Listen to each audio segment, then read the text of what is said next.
Hoy en Chile viven cerca de 1,5 millones de extranjeros según datos del 2021. Esto sin contar a quienes están en situación irregular.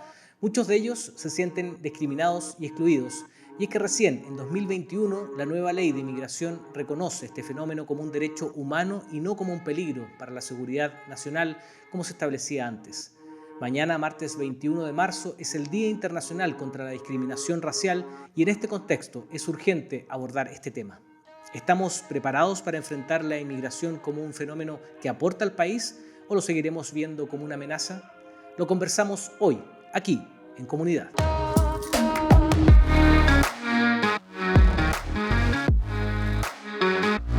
Hola, ¿cómo están? Bienvenidos y bienvenidas a este nuevo capítulo de Comunidad aquí en Casa Base, nuestro segundo capítulo. Y mañana se conmemora el Día Internacional de la No Discriminación Racial y queremos aprovechar esta conmemoración precisamente para hablar de este tema y sobre todo para ver los desafíos que tenemos como país al respecto, aprovechando también toda la actualidad y lo que ha pasado durante los últimos años con una migración que ha ido en aumento, pero queremos saber si estamos preparados como país y sobre todo como estados para enfrentar esta situación, y para eso tenemos a dos organizaciones, como es la costumbre aquí en Comunidad, para conversar sobre este tema. Estamos con Gabriela Gilliger, ella es jefa de incidencia jurídica del Servicio Jesuita a Migrantes. ¿Cómo estás, Gabriela? Muy bien, muchas gracias por esta invitación. Bienvenida. Y también estamos con Diego González, él es el fundador del proyecto Amar Migrar, un proyecto nuevo que vamos a conocer hoy día acá en Comunidad. ¿Cómo estás, Diego? Todo bien, muchas gracias por la invitación. Agradecido de este espacio. Perfecto. Queremos empezar contigo, Gabriela, y también abrir la conversación porque eso es lo que queremos hacer en Comunidad, y queremos preguntarte si estamos preparados como Estado y también como sociedad, sobre todo en el tema de la integración, con este aumento en la población migrante que, según los registros oficiales, digamos, son cerca de 1.500.000 personas, ¿no? Sí, yo creo que es innegable decir que el aumento que ha habido en los últimos 10 años es algo gravitante e importante para la sociedad chilena. Yo creo que también es importante decir que tal vez no estábamos preparados, pero yo centraría la pregunta en cómo nos ponemos al día en esa preparación, o sea, que ahí hay una deuda, porque debemos estar preparados. Es un desafío sociedad y en definitiva estas personas que han llegado a integrarse a nuestros espacios, vecinos, vecinas, personas con las que nos encontramos en el trabajo, están aquí y de alguna manera tenemos que prepararnos para aprender a vivir con esta nueva sociedad y vivir de buena manera. No sé cómo ahí lo ve Diego.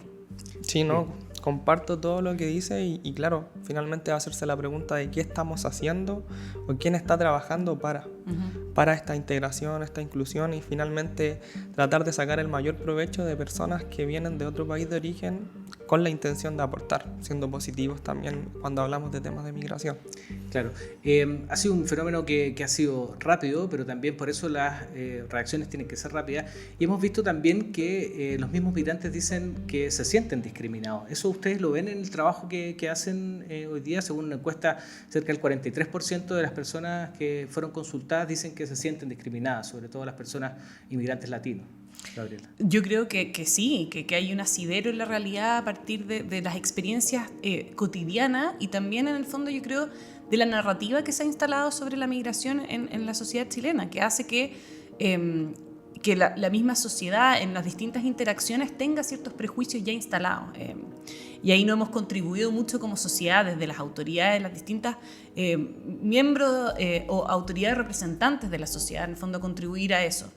Va desde, en el fondo, que lo que tú decías, o sea, esto avanzó rápido y ameritaba una reacción rápida que no hubo, de tal forma que los servicios a cargo de gestionar la migración no tuvieron una reacción rápida y que por lo tanto esas personas han sufrido tratando de hacer todo lo correcto para poder integrarse de buena manera, cumplir con las leyes y normativas, se han encontrado con servicios deficientes y que por lo tanto ahí hay cierta discriminación. Y de eso, en el fondo, el discurso público que se ha ido transmitiendo de la migración como un problema, siempre como un problema y no como otra cosa, ha derivado, yo creo que también en nosotros como Chile, de no ser tanto una sociedad de acogida o de no ver en el fondo en esto un cambio social que tiene un rostro profundamente humano. Tú hablas de algunos prejuicios. ¿Qué ejemplos nos puedes dar de lo que ustedes ven en el trabajo que realizan? Yo creo que hay un prejuicio muy grande como que el fenómeno migratorio tiene que ver con una crisis de seguridad. Seguridad que en el fondo es un tema central hoy día en el debate público y para toda la sociedad. Yo creo que lo disociamos de que el querer vivir seguro es una sensación muy humana, que incluso muchas de estas familias que están llegando a Chile, migrantes, refugiadas, vienen anhelando tanto eso. Y se habla de crisis muchas veces. Y se habla de crisis, se habla de problemas. Entonces, claro, hay que gestionar la migración, eso es indesmentible. Pero cuando la gestionas, ¿cuál es tu énfasis, en el fondo? En cómo construimos una sociedad más intercultural, en que nos reconozcamos en nuestras diferencias, pero veamos aquellas cosas que nos unen, o en el fondo seguimos alimentando esto como que somos tan distintos y que es imposible convivir. ¿Con qué prejuicios se han encontrado ustedes? No, o sea, complementando lo que se menciona principalmente también en aspectos de seguridad, delincuencia, prostitución. Se asocia mucho a la delincuencia. Claro, y eso también netamente por una cuestión que muestran los medios de comunicación a diario en la televisión. No sé, Megavisión, los grandes canales, por ejemplo, todo el rato incidiendo en términos de delincuencia, y esta delincuencia también siempre asociándola a una nacionalidad en específica, casi siempre ahora en este aspecto como a la nacionalidad venezolana, que sin duda genera un impacto finalmente en la visión que tiene la sociedad chilena hacia las personas migrantes, dejando de lado completamente aspectos, por ejemplo, la contribución que tiene en aspectos de agrícola. De la producción, ¿no? Claro, cómo médicas venezolanos han sido un aporte en el sistema de atención primaria, en el sistema público. ¿Cuál fue el aporte de las personas que son extranjeros en atención al COVID-19, por ejemplo? Entonces, todas esas cuestiones se van invisibilizando porque ponen por sobre todo este aspecto positivo el tema asociado a la seguridad. Perfecto. Ahí ustedes tocaban el tema de la discriminación y el tema de la educación también es muy importante, y quería entrar en las soluciones que planteamos al principio, que queremos plantear también en este programa. ¿Cómo es el trabajo que ustedes realizan, por ejemplo, en educación? Yo sé que Amar Migrar y el Servicio Jesuita a Migrantes trabaja en temas de educación. ¿Cómo lo hacen ustedes? Nosotros tenemos una línea de sensibilización, como de tratar de influir en la sociedad que debiera ser de acogida, que es nuestra sociedad donde vienen a integrarse estas personas, para ir rompiendo un poco estos perjuicios y mitos. Se hace un trabajo con distintos actores de la sociedad, porque, por ejemplo, en las empresas, ahí hay un actor importante, el empresariado, donde las personas extranjeras, inmigrantes y refugiadas pueden ser contratadas, y yo creo que han ido experimentando esto como algo positivo, y ahí nosotros trabajamos con la red de empresas interculturales en nuestra área de sostenibilidad, que busca en el fondo que las empresas haya más conciencia también de que un trabajador migrante qué puede aportar al trabajo de esa empresa, y han tenido experiencias muy positivas. De ahí que yo creo que hay formas de que se puede dialogar para buscar vías de mejores políticas públicas de regularización de personas. Y también tenemos un programa de migración y escuela, en cuyo contexto se hacen programas para que los niños y niñas migrantes tengan conciencia de sus derechos, de que en el fondo se puedan integrar mejor y darle cierta seguridad a partir del juego y otras distintas actividades de apreciar sus historias, en el fondo. ¿Es la educación un camino para la integración social, Diego, el tema de inmigración? Sí, completamente. Yo creo que estamos al debe en gran término en ese aspecto. Si finalmente es una deuda histórica en términos de políticas públicas, la temática migración no es un problema que apareció hace 2 años. ¿Y cómo lo hacen ustedes en concreto en los proyectos que tienen? En términos concretos, nuestro trabajo se enfoca en el territorio. Somos más territoriales, de aspecto de vincularse con las familias, entender las necesidades y apoyar este proceso de inclusión en términos de migración. Y bueno, también cabe destacar que nuestra organización también trabaja para personas nacionales. Se involucra también a este tipo de instancias que tienen que ver, por ejemplo, con un apoyo socioemocional, con el equipo de trabajo social. También está el equipo de tutoría que tiene términos de educación y trabaja con niños y niñas de forma directa. Hay un espacio de vinculación también con universidades, también con charlas muy parecidas a las que entrega el SJM de visibilización y sensibilización de la migración en Chile y el mundo, porque se entiende que el fenómeno migratorio no solamente está ocurriendo en Chile, sino que ocurre a nivel mundial. Entonces hay aspectos de forma multidimensional que tratamos de ir abarcando para generar esta vinculación con la población migrante. Sí. Y en nuestro trabajo se enfoca siempre a la niñez migrante y nacional, que también está en parte muy fuera del prejuicio. Es difícil decir, este niñito venezolano está robando, este niñito haitiano está pidiendo siempre plata en la calle, porque finalmente todo nuestro trabajo se justifica hacia personas que finalmente acompañan un proceso migratorio familiar y no tienen la culpa de estar en donde están. Claro. Entonces uno trabaja en beneficio de eso también. Bueno, lo quiero llevar ahora al tema de la llamada, a veces mal llamada crisis de la inmigración, lo que vemos en el norte, y también con el tema de las expulsiones, que tú lo decías, Gabriela, muchas veces se toma eso y eso es lo que queda en los medios de comunicación. 20.000 expulsiones pendientes según las cifras que ha dado el propio gobierno. ¿Cómo se maneja eso en términos legales, tú que estás en el área judicial? La gente tiene que entender que una expulsión es una decisión drástica y gravosa para una persona migrante o refugiada. O sea, es decirle que tiene que salir forzadamente del territorio donde puede haber construido redes, donde puede estar su familia, sus hijos, hijas, donde puede tener un trabajo, etc. Entonces, la discusión hoy día de hacer más fácil las expulsiones es una discusión que no ve que nuestra nueva ley tuvo que instaurar un procedimiento recogiendo un poco lo que se venía viendo en tribunales, de que la persona sepa que tiene un proceso de expulsión y pueda presentar su caso, como todo en el fondo, de acuerdo a un principio de debido proceso. Claro. Y ahí, lo hablábamos anteriormente, están los que son expulsiones administrativas, pero también las que son por casos de personas que han delinquido, ¿no? Y esas derivan muchas en expulsiones judiciales, pero también pueden ser administrativas. El tema es que todos los países en el mundo tienen un sistema de priorización de las expulsiones, porque ningún país puede expulsar ilimitadamente, las expulsiones son costosas. Entonces, ahí nosotros tenemos, según la ley, principios para ir priorizando a quienes expulsamos, o sea, si la gente tiene arraigo, si hay niños y niñas involucrados, etc. Lo que tememos es que caigamos en un frenesí por las expulsiones que nos haga olvidar todos esos avances y ese orden que hemos ido haciendo como país por el solo afán de comunicar mayores expulsiones. Y ahí yo creo que también el tema que estamos un poco en deuda es, ha habido problemas para expulsar, pero tenemos la institucionalidad debidamente preparada y capacitada para hacer un sistema más diligente. Tenemos las personas que están decidiendo con respecto a las solicitudes de visa, que también están pendientes hace mucho tiempo, un servicio capacitado, eficaz, ágil. ¿Hemos puesto ahí los recursos necesarios para eso? Claro, son desafíos. ¿Cómo responde eso tú, Diego, en términos de que muchas veces se ve esto como medidas populistas, ¿no?, para la foto, digamos, de las expulsiones fuera del país, y cómo lo toman los mismos inmigrantes con los que ustedes trabajan? Yo creo que es miedo también el que logran visibilizar a través de los medios de comunicación. Yo me acuerdo que en este tiempo de pandemia, donde se hizo una expulsión igual grande, las personas en el territorio nos consultaban, oye, ¿qué nos va a pasar? ¿Nos van a expulsar también?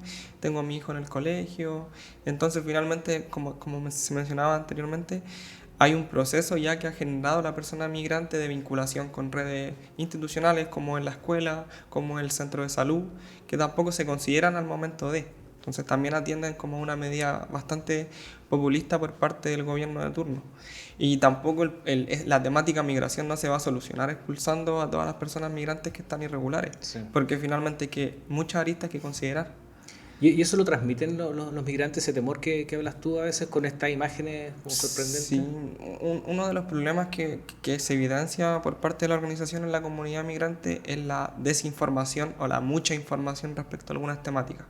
Una es la temática de expulsión, que qué va a pasar, cómo va a ser, o si me quiero ir, es verdad que me pueden enviar de vuelta gratis, cómo lo tengo que hacer. Entonces hay muchas dudas que no están resueltas. Y desinformación también. Claro, netamente también que responde al aparato, que en este caso es el Servicio Nacional de Migraciones, y el nulo vínculo directo con las personas migrantes, ¿ya? Ahora está todo digitalizado. No hay atención directa. Claro, tienes que ingresar a la página. Diego, no tengo internet para ingresar a la página y tengo un trámite pendiente hace 3 años. Muchos no tienen acceso a internet. Claro, o voy a la oficina migrante, pero está colapsada de casos, que es verdad, es cierto, las oficinas migrantes en los gobiernos locales yo creo que igual han hecho un trabajo importante en términos de vinculación con la comunidad migrante, porque finalmente son la única oficina institucional que tiene este trato directo hacia las personas migrantes. No así como este nivel institucional que es el Servicio Nacional de Migraciones, que si finalmente se ha avanzado este último tiempo en el trámite de visas, quedan muchas pendientes aún, entonces sigue habiendo una carencia ahí. Sí.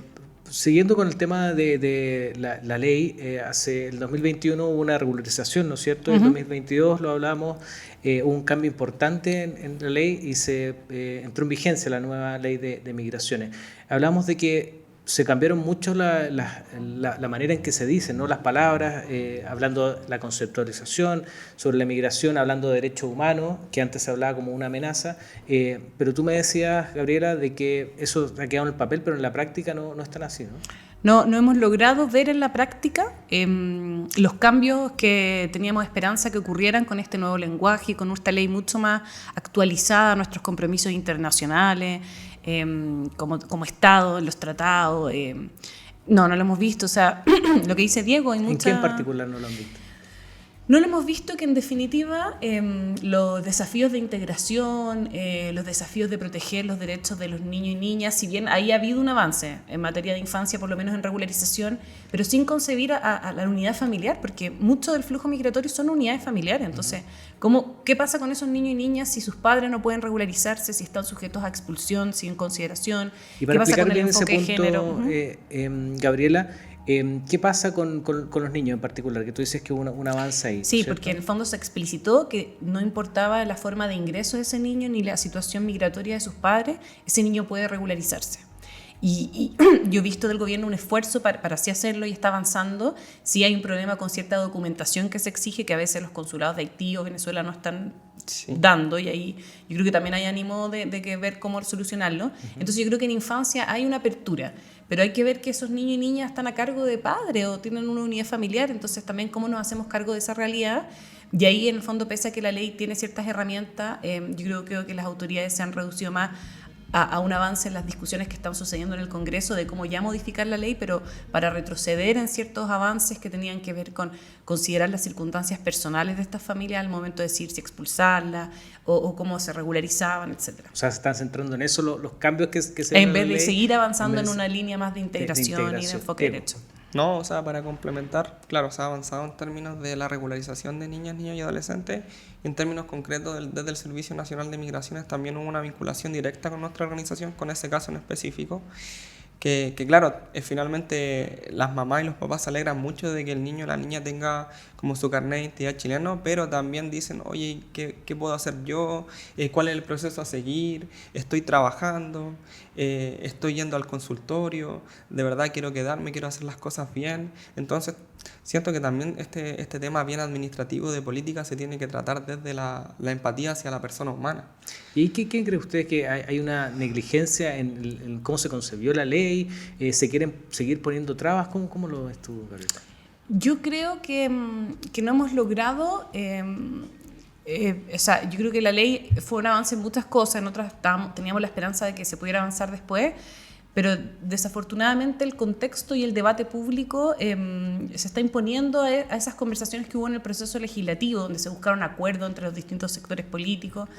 Entonces yo creo que esta narrativa de la migración exclusivamente como una crisis o una amenaza a la seguridad, la ley no la logró revertir. Entonces lo que existía previo, que era consistente con la ley que existía, si bien la ley trató de avanzar a ver la migración como un fenómeno humano, como que las personas tenían derechos, a que habían ciertos principios como sociedad para nuestra integración, quedó la ley, pero el debate siguió en el fondo estancado en esta narrativa de la amenaza, etc. Entonces yo creo que por eso estamos en esta situación, aquí en esta paradoja, pero yo tengo esperanza de que podamos cambiar esa narrativa. Claro, hay todo un desafío porque las personas que vienen acá muchas veces porque los contextos de sus países son muy malos, digamos, en condiciones de vida y tienen que emigrar. Muchas veces Claro, ahí está otro tema, la migración forzada. Y tienen que encontrar trabajo, tienen que encontrar colegio para sus niños. ¿Cómo lo ves tú en ese desafío que tienen los migrantes una vez que llegan? A veces no tienen redes también de apoyo. Claro, o sea, la migración forzada yo creo que igual es un tema súper interesante, sobre todo el caso de Venezuela, que la verbalización de las personas que viven ahí es que es una dictadura. Finalmente donde se prohíben muchos accesos a servicios básicos, poca seguridad, que en base a la verbalización de las mismas personas que viven en este lugar. Entonces yo creo que también este tema hay que verlo como un tema más a nivel regional, latinoamericano, lo mismo que pasaba hace poco con el tema de la reconducción de personas migrantes que entraban por paso no habilitado, por ejemplo, hacia Bolivia, y Bolivia respondía de que no había ningún tipo de vínculo o trato con el Ministerio del Interior en este aspecto. Entonces es súper difícil y hay que trabajarlo de manera multidimensional también con los países hermanos. Sí. Hay un tema bien interesante también en cómo tratamos de arreglar los desafíos que tenemos en ese sentido. Entonces, ¿cómo salimos de este entuerto, de este zapato chino muchas veces que es la inmigración, las políticas, también la relación con los otros países? Porque eso también influye, ¿no, Gabriela? Sí, totalmente. O sea, ¿cómo atendemos a las causas de que hayan estos flujos migratorios a nivel regional? ¿Cómo también entendemos que no somos tan especiales, que en el fondo todos los países de la región en general han recibido flujos migratorios más elevados en los últimos años, producto de la situación específica de determinados países? ¿Cómo atendemos las causas de lo que está sucediendo en esos países? ¿Cómo ampliamos el diálogo en el fondo? ¿Cómo profundizamos esta conversación sobre movilidad humana y no la reducimos solamente a una amenaza, a control de frontera, a expulsiones? Está bien, hay que conversar sobre esos temas. Yo creo que ahí también las sociedades necesitan cierta certeza, pero necesitan a partir de nuestros liderazgos conducción. Y acá en el fondo es cómo construimos esta nueva sociedad en la que nos encontramos y cómo vivimos de mejor manera todos juntos, y sumemos la palabra integración también en la conversación y pensemos políticas en esa línea a partir de ahora ya. Y ahí hay una deuda urgente específica, que es cuando sale la Política Nacional de Migraciones, que está mandatada en la ley, que debiera referirse también a estos temas y que en el fondo no vemos que se le ha dado tanta prioridad. Diego, en cuanto a los desafíos y también el aporte que pueden significar los migrantes para nuestro país, que imagino que ustedes lo ven día a día en el trabajo que hacen en terreno. Sí, no, es importante generar quizá una mirada más amplia de migración, parar y no seguir criminalizando la migración como tal en sí, y ocuparla también estratégicamente. La descentralización de la migración también se ve en estos aspectos, que la institucionalidad no ejerce mucho incidencia en estos aspectos, sino que la migración se está focalizando en el norte y en el centro. Quizás en el sur también sea una súper buena estrategia en términos de la agricultura, por ejemplo, que en un momento también se hablaba mucho de que no había mano de obra en estos aspectos. Y darle un sentido a la temática migración en términos también de medios de comunicación. O sea, nosotros como organización creemos que los medios de comunicación tienen una incidencia total en términos de cómo la sociedad va a narrar aspectos de las personas migrantes y experiencias propias también que van ocurriendo. Entonces, finalmente ligar todo el trabajo en términos de medios de comunicación, de políticas públicas, de organizaciones sociales, y alinearlo en una temática, como bien decía, de integración, va a ser súper positivo en aspectos de que finalmente la persona migrante va a decir: puedo vivir tranquilo o tranquila en un país, sin el miedo de ser estigmatizado, que se genere un prejuicio del por qué estoy aquí. Entonces hay que entender que finalmente, independiente del origen, del color, todos habitamos una casa llamada Planeta Tierra, en este caso Chile, y estamos tratando de hacer ambas organizaciones de que las personas puedan vivir un poco mejor. Sí, ahí me recuerdo de una campaña que tuvieron ustedes, que era que las razas no existen, pero el racismo sí, y está muy fuerte todavía en muchas partes. Queremos agradecer a Diego González, fundador del proyecto Amar Migrar, y también a Gabriela Hilliger, que es jefa de incidencia jurídica del Servicio Jesuita a Migrantes. Muchas gracias por acompañarnos acá, y van a tener siempre un espacio acá para poder hablar de estos temas de una manera con altura de miras, digamos, y constructiva también, y siempre tratando de buscar la solución, viendo el vaso medio lleno. Muchas gracias por estar en este espacio hoy día. Excelente, muchas gracias a ustedes por el espacio. Gracias. Y será hasta una próxima edición de acá de Comunidad. Muchas gracias.